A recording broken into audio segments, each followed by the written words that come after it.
Hello, xin chào các bạn đã quay trở lại với kênh Độ Chế TV. Thì hôm nay mình mới vừa chế xong một cái máy đu tôm bơm nước. Cái máy bơm nước lần này thì mình sẽ dùng ở đây là một cái motor 3 pha nha các bạn. Motor 3 pha này thì mình đã chế máy đu tôm. Bây giờ mình sẽ chế lại cho nó thành một cái máy bơm nước luôn. Thử xem có mạnh không nha các bạn. Đây là cái bầu bơm nước của mình.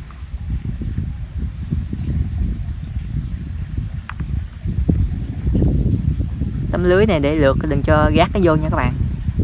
Cái bầu đợt này của mình làm thì rất là to luôn.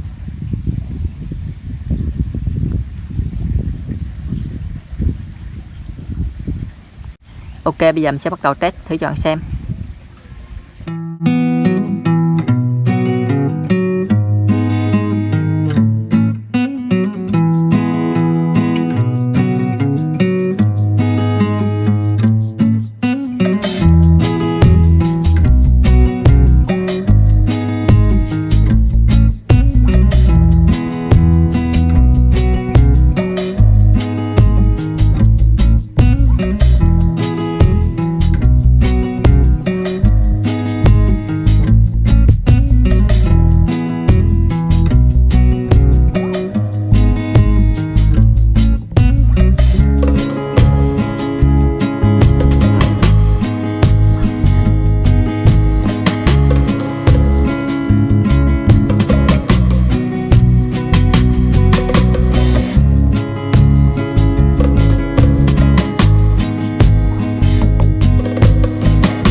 Ok các bạn, thì ở đây mình đã chuẩn bị xong máy và cái đường ống của mình.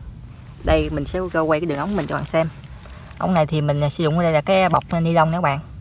Ở đây mình sử dụng một cái bọc ni lông để làm cái đường ống nha các bạn.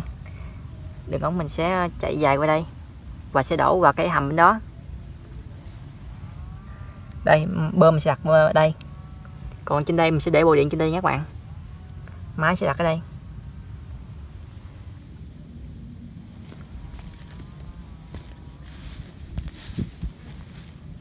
Đây đường ống ra. Thì đường ống bằng cái bọc ni lông này thì khi chạy sẽ phình ra các bạn, khi chạy thì nó sẽ phình ra giống y như cái ống giải luôn, giống y như cái ống giải của cái máy bơm sình các bạn, cái máy bơm bùn trong buông tôm. Ok, bây giờ mình sẽ bắt đầu test thử cho bạn xem. Ok, bây giờ mình sẽ bắt đầu khởi động máy nha các bạn.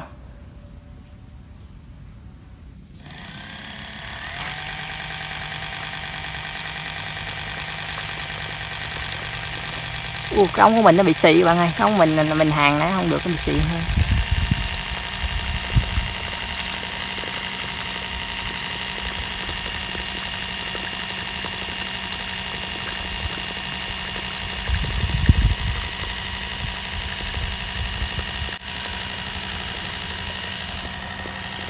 Ok các bạn, mình mới chạy có nửa gan nha các bạn. Mình mới chạy lên có chút xí à.